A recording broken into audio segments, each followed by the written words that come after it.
when that happened at the end.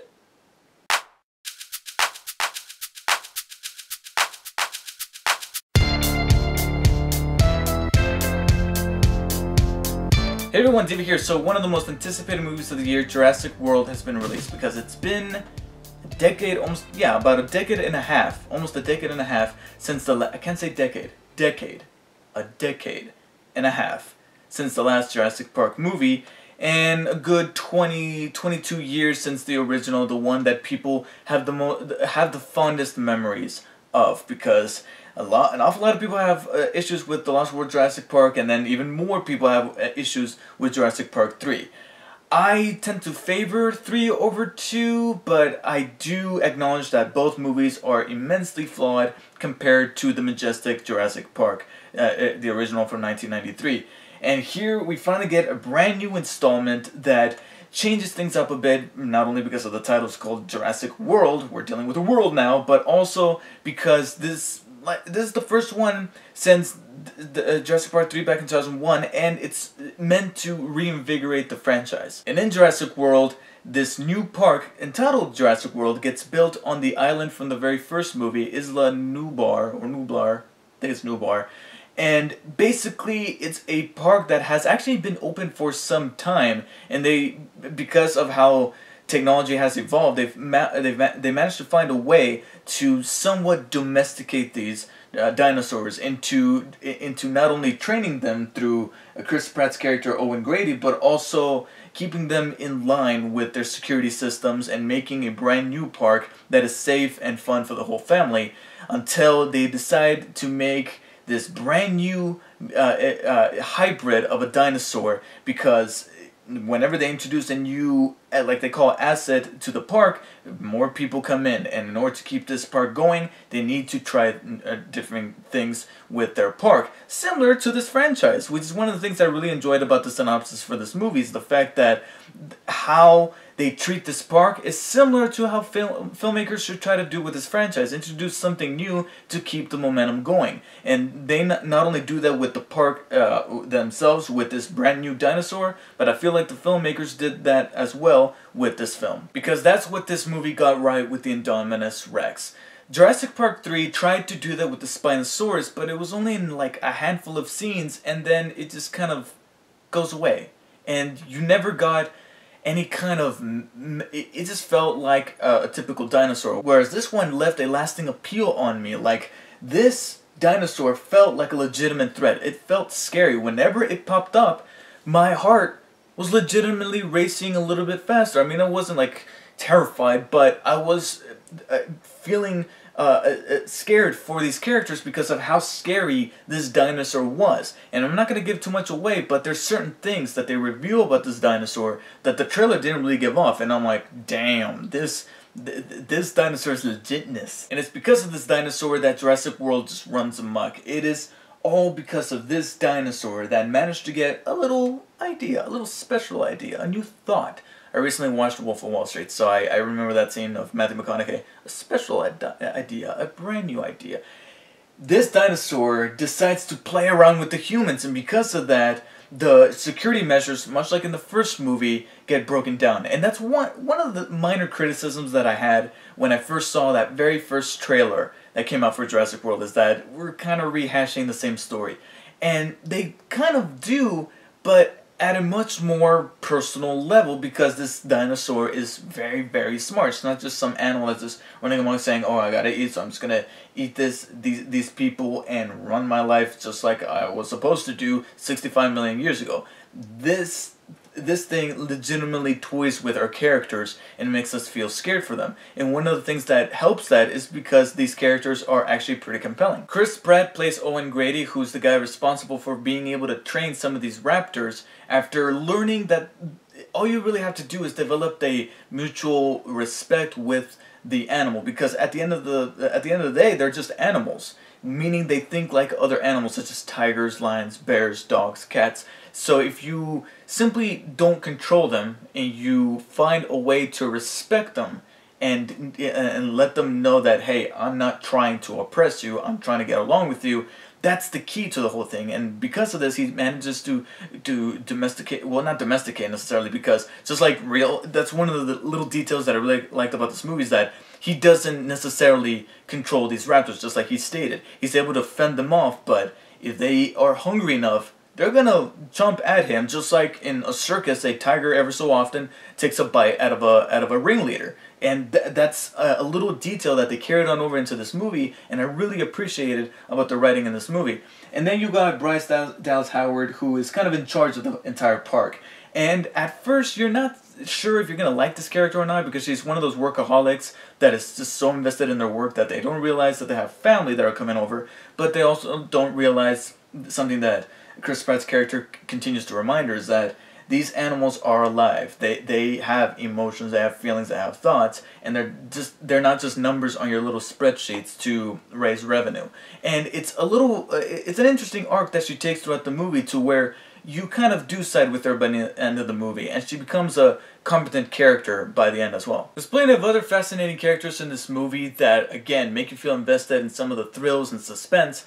But out of all of them, I will admit that I think the weakest of them all would have to be the two brothers that are introduced in this movie. And that's not to say that they're bad. In fact, they kind of have some tender moments here and there that make me like them. But compared to the other ones, especially Chris Pratt, who leads a pack of velociraptors on a motorcycle and looks badass doing it, even some of these characters admit that he's pretty badass doing it, they kind of seem a little weak in comparison. Especially the older brother, who, I don't know the actor's name, but if he's looking into making this a legit profession, because when it comes to kid actors, you don't know if they're going to continue this career, alright? Probably later on, when they get to their late teens, early 20s, they realize, oh, I'd rather go to college, I'd rather study to be a dentist or something like that, and they just give up on acting. And that's not a bad thing. If you want to do a different career, you have aspirations, go look for them. But should this guy continue to act, I think he needs to work at it a little bit. Because there's certain scenes where a dinosaur is literally chasing him, and he still has that same face that he was giving those girls earlier in the movie. And there's one other character that I failed to mention, and that is the dinosaurs themselves. I already mentioned how menacing the Indominus Rex was in this movie, and you also got characters like the raptors and various other forms of species of dinosaurs that actually had some kind of personality. And when I say that, I don't mean like, oh, they were charismatic or anything, but I mean like the type of dinosaur was fully realized, whether it be an aquatic dinosaur or a dinosaur that flies in the air, or such as the velociraptor. You can see them communicating. They can, just like you would see a tiger or a lion in their natural habitat and see them interact with that habitat. You see the dinosaurs do the exact same thing here, instead of being, you know, classic cats to the humans' mice, like in Lost World, where they're just running through glass or whatever, and they get defeated by gymnastics. The only issue I have with some of these characters is that, and trust me, not all of these characters have this issue. In fact, Chris Pratt, can't think of really much bad to say about him. But you got all these other characters that do have a few issues within them, whether it be some decisions that they made, or just the type of character that they are, and wishing that they would have taken that character in a different direction as opposed to what we've seen before. The best example would be Vincent D'Onofrio in this movie, who plays Hoskins. He is pretty much in charge for this particular division of that company, InGen, which I believe is the company that Dennis was selling out to. Dennis, the guy with the glasses, the fat guy that was like, nah, you didn't say the magic word, from the first Jurassic Park. I believe that's the company that he was going to sell those embryos that he stole in that first one. This is that same company, unless I'm getting my all of my science behind that first movie incorrect. But he works for that company. He comes in and he's that typical character who comes in saying, I want to use those raptors for military purposes. You know, he's even walking around like this, like, yeah, I want to use those raptors for the military. You embarrass me in front of her. And in a movie with dinosaurs eating people all over the place, what do you think is going to happen with this character? Spoiler alert. So, yeah, you know, I was hoping for different things to happen with characters such as that. Or, like I said, some other characters making certain decisions that weren't the smartest. Let's just say that there's a certain detail about the Indominus Rex that I think should have made, and let's just say that there's certain details about that dinosaur that I think that they would have mentioned them to other characters, those characters would have then done something to keep people from save some lives. If somebody would have said something to some other characters, lives could have been saved, damage could have been reduced, and things the situation could have been helped if people would have talked to one another about these details that pertain to this dinosaur that are very crucial. And that kind of nibbled at my conscience a little bit. Still, director Colin Trevorrow was able to channel Steven Spielberg through this movie, because trust me, there's so many shots that I'm like, Spielberg would be proud of that. In fact, I think I recently read an article where Steven Spielberg basically gave his stamp of approval on this movie, being the executive producer, and you can definitely see that this director was a fan of those original Jurassic Park movies, mainly the first one, and was channeling Spielberg the best way that he could, while at the same time not trying to rip him off. And another facet about this movie is the score done by Michael Giacchino, and as soon as I saw his name in that at the end of that trailer, you see the credits flash real quick, and I'm like, who's gonna make the music for this movie? And it said Michael Giacchino. I'm like, perfect. I always said that this guy can be the next John Williams, and who better to get to provide not only his original score, but also bring back those themes from the first Jurassic Park done by John Williams than Giacchino, and he just nailed it. At that first time you hear the theme, which is thankfully in this movie, I got chills. But going back to the director, I love that he was able to capture the wonder of this park, how just like that first movie did, because you see the two boys running around through the park and going to these different different exhibits of the park and witnessing these dinosaurs doing this really cool stuff, and he was able to film it in a way where I felt like a spectator looking at these dinosaurs and going, wow, this would be legitimately amazing seeing in person. And just like Steven Spielberg, he would then remind me why I would never visit this place ever. Because he was able to capture the suspense, the tension, just the sheer thrills of these dinosaurs going around eating people, and then just imagining how real this could be should somebody choose to bring back dinosaurs from the dead. And he was able to capture that very well. And what I think I need to give credit to is that these days the MPAA can be so sensitive that they would force directors, especially with a property like Jurassic Park, where you know you're gonna attract kids along with their parents who grew up with those original movies. You obviously need to make a PG-13. But I was proud to know that they weren't scared of gearing away from certain deaths that are kind of that are R-rated deaths filmed in a PG-13 way. Like if you were to see every detail of this death, it would be gory, bloody, and just disgusting. But they film it in a way that's able to cater to that PG-13 rating and get away with that. And at the same time, giving us these kills and this tension and this suspense and just this sheer fright of these dinosaurs going around killing off people in a very sincere way, while at the same time making sure that they don't really go over the top with it.